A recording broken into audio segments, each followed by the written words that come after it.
Buen día. Vamos a presentar el diseño de una columna esbelta de concreto armado.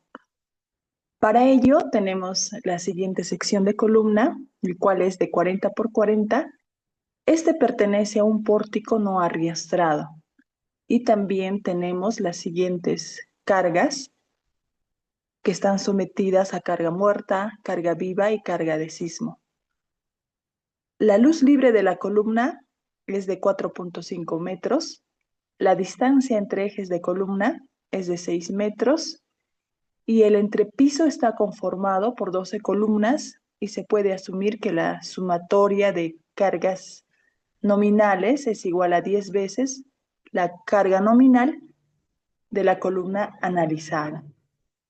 También el elemento está empotrado en su base y en la parte superior es solidario con dos vigas, una a cada lado, de dimensión de 40 por 60.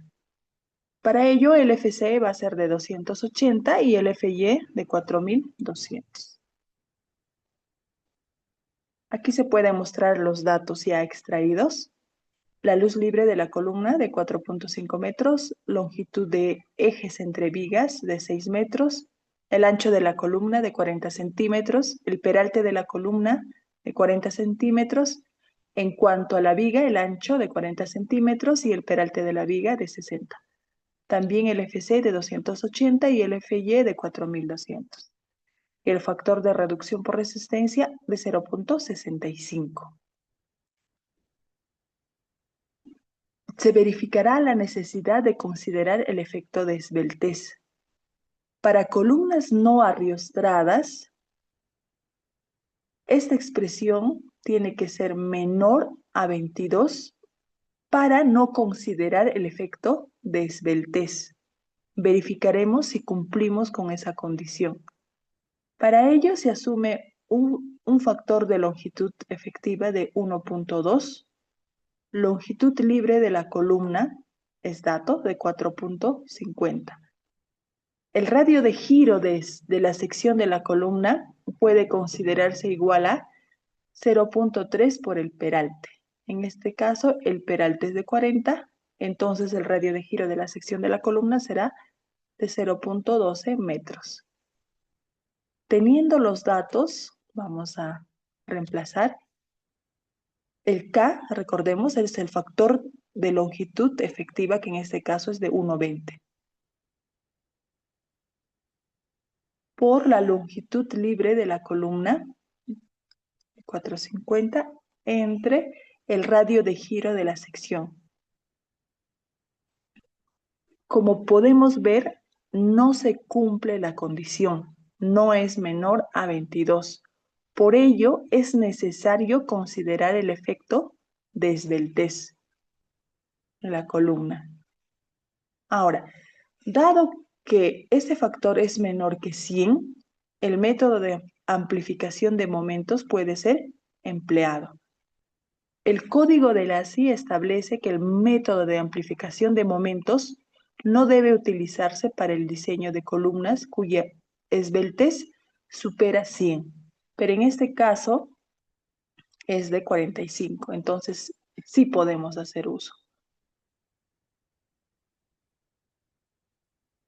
Ahora vamos a calcular los momentos de inercia efectivos de vigas y de columnas. Los momentos de inercia efectivos de vigas y columnas se calculará de esta manera. Esto no corresponde.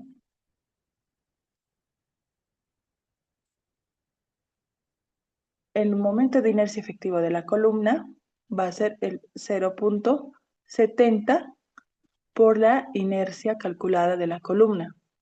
Ahora, la inercia de la columna se va a obtener de esta expresión, el cual va a depender del ancho de la columna por el peralte de la columna. Entonces tenemos los datos. El ancho de la columna es de 40 y el peralte de la columna es de 40. Reemplazando, obtenemos la inercia de la columna. Ahora vamos a obtener la inercia efectiva, el cual es de 0.70 de la inercia de la columna. entonces ya tenemos la inercia efectiva de la columna. Ahora calcularemos la inercia efectiva de la viga, el cual va a ser de 0.35 por la inercia bruta de la viga. Ahora, la inercia bruta de la viga, de igual manera, se va a calcular mediante esta expresión. Ya tenemos aquí, el cual depende del ancho y del peralte. Ahora, la inercia efectiva de la viga va a ser de 0.35 por la inercia bruta, que en este caso ya lo tenemos calculado. El factor de longitud efectiva se determina evaluando el siguiente parámetro y en ambos extremos de la columna a través de esta relación.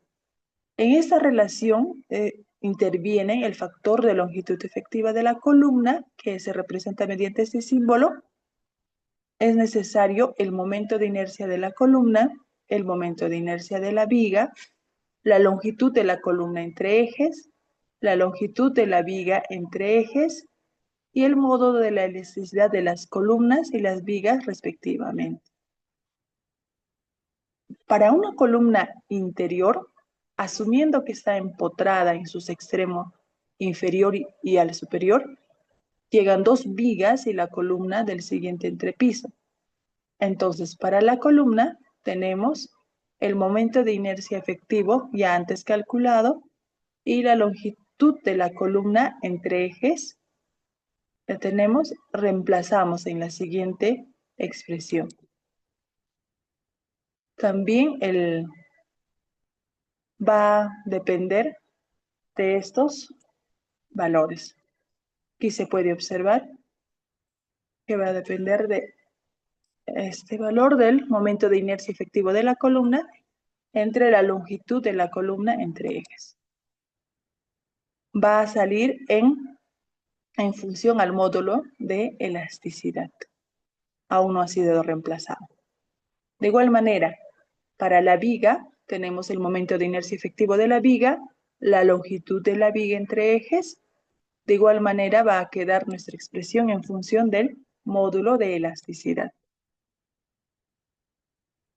420 por el módulo de elasticidad. Ahora, el factor de longitud efectiva en el extremo inferior es 0 y el factor de longitud efectiva en el extremo superior vamos a obtenerlo reemplazando los valores antes mencionados. Esta expresión corresponde a la columna y esta expresión corresponde a la viga, ya antes calculada. Y si nos podemos dar cuenta, corresponde a una sumatoria. Entonces, reemplazando la sumatoria de las columnas y de las vigas, obtenemos una longitud, el factor de longitud efectiva de 0.74. Ahora verificamos el monograma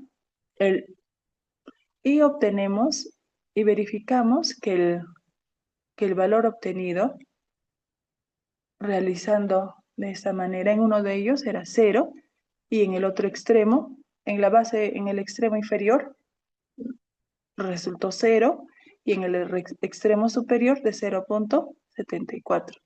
Entonces con ello obtenemos un factor de longitud de 1.10, el cual es menor a 1.20 antes asumido, y por lo tanto se considera 1.2.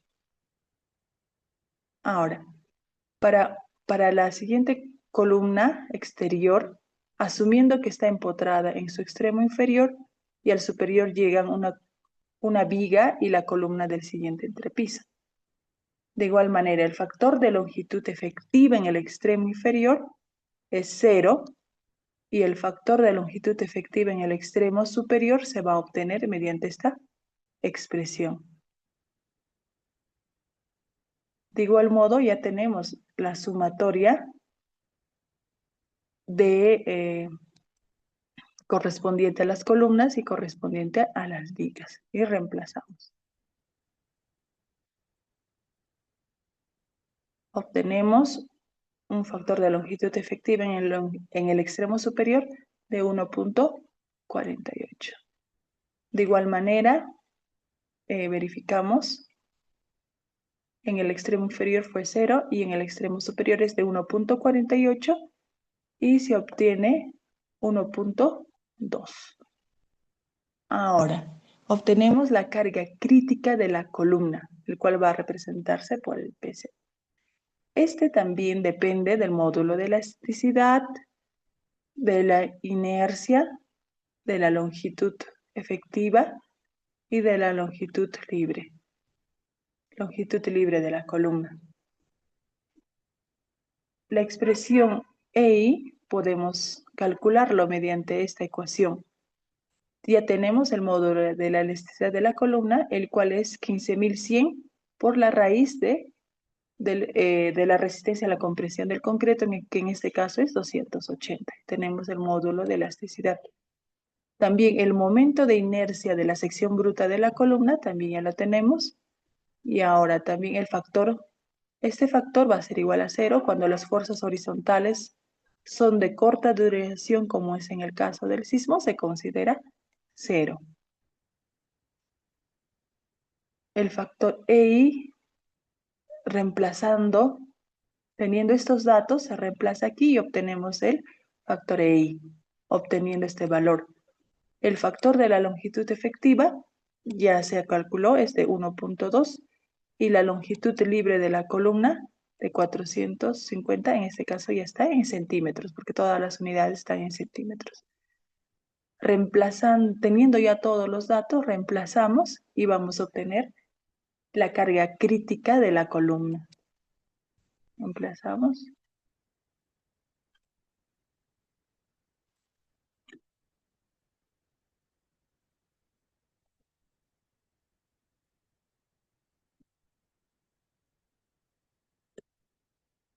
Y al cuadrado por el EI que ya hemos calculado entre el factor de longitud efectiva de la columna, que es 1.2, y la longitud libre de la columna, que es 450 centímetros,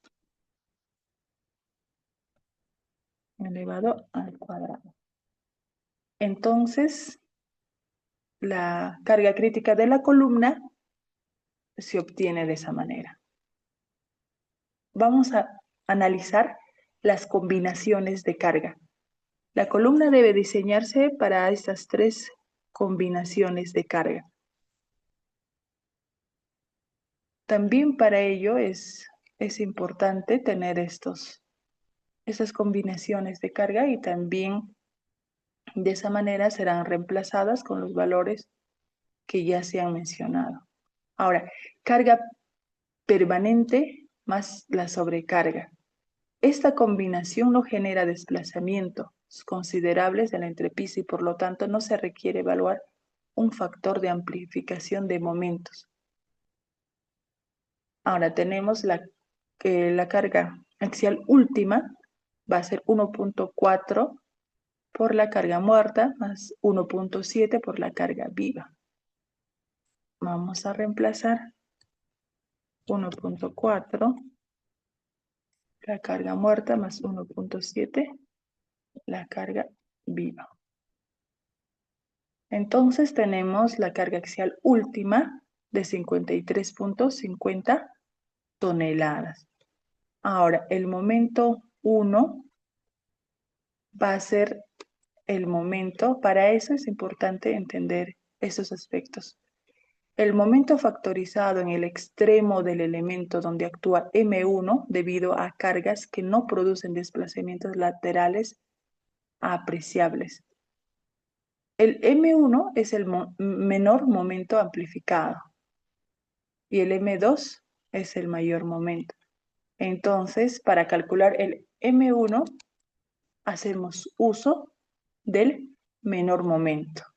Entonces se reemplaza aquí 1.4 por 2.4 más 1.7 por el momento debido a la carga viva, obteniendo 6.59 toneladas fuerza por metro. Respecto al momento 2, de igual manera 1.4 por el momento debido a carga muerta más 1.7 por el momento debido a carga viva. Obtenemos 13.18 toneladas metro. Ahora, verificando este valor, ya tenemos el peralte de la columna y la distancia del centro del refuerzo al extremo de la columna, que en este caso se asume de 6 centímetros. Obtenemos el factor lambda de 0.7. Esto es 40 menos 2 por la distancia del centro del refuerzo de la columna al extremo. En este caso es de 28.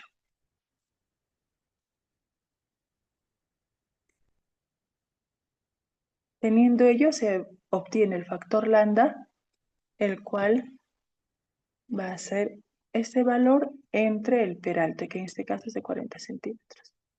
Y el factor lambda sería de 0.70.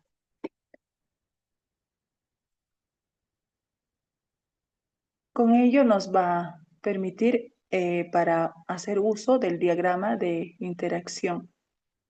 Para el diagrama de interacción también es necesario este factor Kn, el cual depende de la carga nominal de la columna, dividido entre el área bruta de la columna y la resistencia a la compresión del concreto.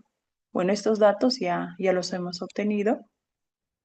En este caso, la carga nominal ya lo tenemos entre el área bruta de la columna, que es de 40 por 40, son de 1600 centímetros cuadrados. Y también tenemos la resistencia a la compresión del concreto, que es de 280. Sí. A ver, a ver.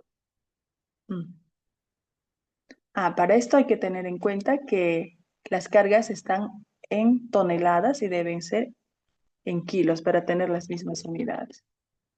Ya 1000, 0.18. También es necesario para obtener el diagrama de interacción, el factor Rn. También va a depender del momento nominal, del área bruta de la columna, de la resistencia a la compresión del concreto y del peralte. También estos datos ya son conocidos, ya los hemos obtenido y lo que vamos a hacer es reemplazar. De igual manera, el momento nominal debe estar en kilogramos metro. Entonces, para llevarlo a toneladas por 1000 y a metros por 100. Entonces, tenemos el área bruta de la columna, que es de 1600, la resistencia a la compresión del concreto, que es de 280, y el peralte de la columna, que es de 40. También obtenemos el factor Rn. Y con ello se hace uso del diagrama de interacción, el C22, correspondiente, y se estima una cuantía de 1%. Ahora, vamos a analizar la combinación de cargas respecto a la carga permanente, a la sobrecarga y la carga del sismo. Para ello vamos a tener dos combinaciones. La primera combinación corresponde a 1.25 carga muerta más 1.25 por la carga viva más una vez la carga del sismo. Vamos a aplicar esas combinaciones y obtenemos la carga última. Sería 1.25 por la carga axial debido a la carga muerta. De igual manera, 1.25 por la carga debido a la carga viva y más una vez la carga respecto al sismo. Obtenemos una carga última axial de 51.75 toneladas. Ahora, recordemos que el momento 1, este momento 1, NS, es sin la carga del sismo, solamente con la carga viva y carga muerta. Y también recordemos que la nomenclatura M1 corresponde a las cargas menores. En este caso, 1.25 por este valor, 2.4, más 1.25 por 1.9, sin considerar la carga del sismo. La carga del sismo se analiza de manera independiente. Una vez la carga del sismo, en este caso, 1 por 5.5. Ahí obtenemos. Ahora, de igual manera, el factor M, al momento M2, también debido solamente a la carga muerta y la carga viva. No interviene la carga del sismo. 1.25 al momento mayor, que es 4.8 más 1.25 por 3.8. Y obtenemos el momento de 10.75. Ahora el momento respecto al sismo, una sola vez. 5.5, que en este caso presentan valores iguales. Eso sería para la combinación 1. Ahora para la combinación 2 corresponde a 0.9 por carga muerta más una vez la carga del sismo. La carga última, debido a carga axial, sería de 0.9 por la carga muerta más una vez la carga del sismo, obteniendo 26 toneladas. Ahora, el M1NS también corresponde solamente debido a la carga muerta y viva, ¿no? Pero en este caso no interviene la carga viva. Entonces solamente sería 0.9 por la carga viva con el menor momento. 2.6 toneladas fuerza. Y aquí una vez por la carga del sismo, que en este caso es de 5.5. De igual manera, para el momento 2NS solamente corresponde a 0.9 por la carga muerta. Vamos a ver.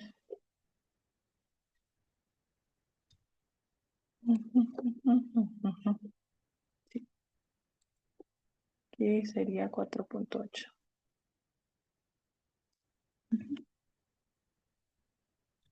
Y una vez la carga del sismo.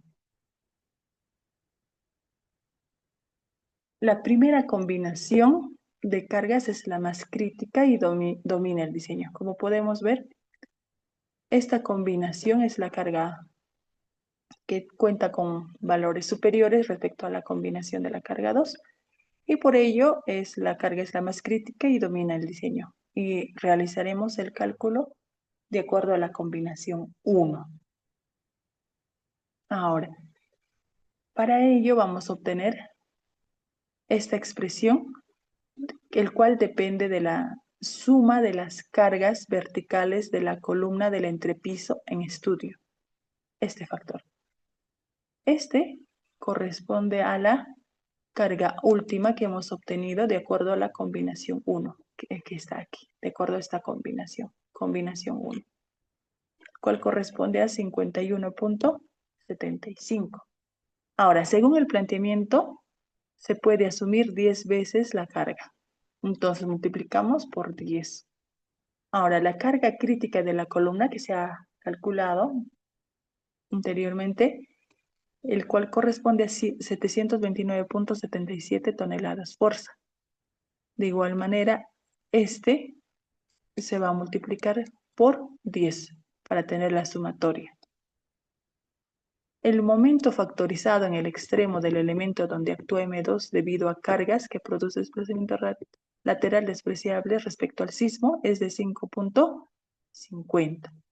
Y ahora con ello vamos a calcular esta expresión.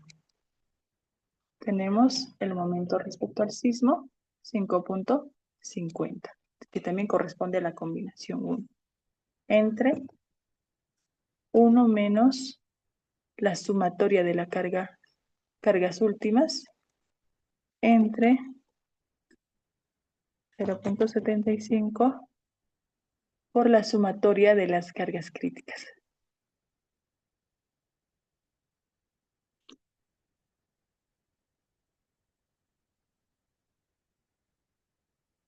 Obtenemos 6.7 6.07 toneladas fuerza por metro. Ahora, el momento de diseño M2 estará dado por esta expresión. Entonces, el momento 2, la suma de las cargas críticas de las columnas del entrepiso que aporta la rigidez lateral, ya la tenemos, que en este caso es de 10.75. Y la segunda expresión que acabamos de calcular, que es de 6.07. Este ya lo hemos calculado aquí.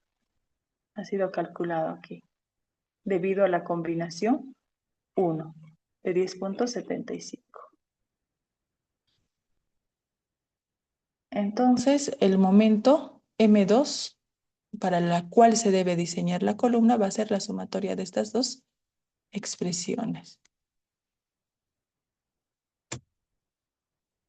Sería 10 más 6. 16.82 toneladas metros. Ahora, la columna se diseña para este momento y la carga axial amplificada. El refuerzo se distribuirá en las caras más esforzadas de la columna. Ahora, de igual manera, obtenemos la distancia entre ejes del refuerzo y el factor lambda, que es de 0.70. Bueno, esto ya tenemos antes calculado. El peralte de la columna es 40 menos 2 veces 6. 6 corresponde a la distancia desde el centro de la columna al extremo de la columna.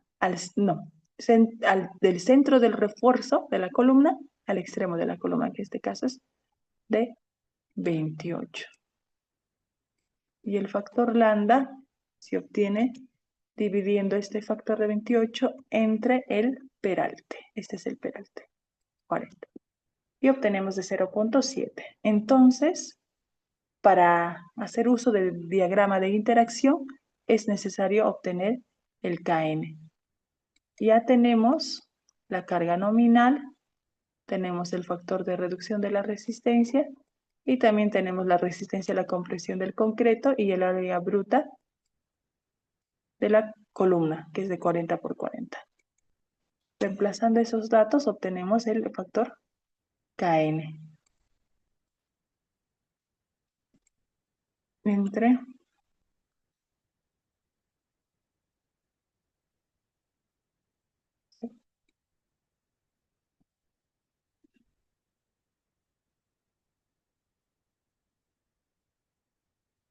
Bien, recordemos que tiene que estar en kilogramos.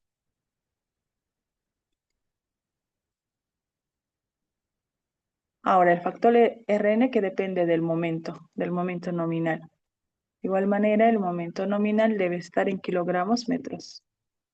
Para kilogramos por 1000, para metros por 100, entre el área bruta, que es de 1600, el FC de 280 y el peralte de la columna de 40.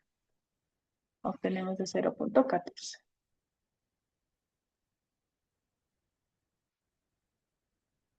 Con ello, el factor lambda es de 0.40 y tenemos el Kn de 0.18 y el Rn de 0.14. Haciendo la intersección de esos dos valores, obtenemos una cuantía de 1%. Y hacemos uso del diagrama de este diagrama de interacción y obtenemos una cuantía de 1%. Esta cuantía es igual a la calculada para la condición anterior y la que determina la cantidad de varillas a usar. Entonces vamos a hacer uso de esta cuantía que es del 1% y estaríamos obteniendo un área de acero de 16 centímetros cuadrados. 40 por el 1%. Entonces vamos a calcular, haremos uso del diámetro de la barra longitudinal, que en este caso va a ser de 3/4 y va a ser distribuidas aquí y aquí. Entonces obtenemos un total de 6 barras de 3/4, los cuales se distribuirán 3 a este lado y 3 a este lado. Bueno, muchas gracias.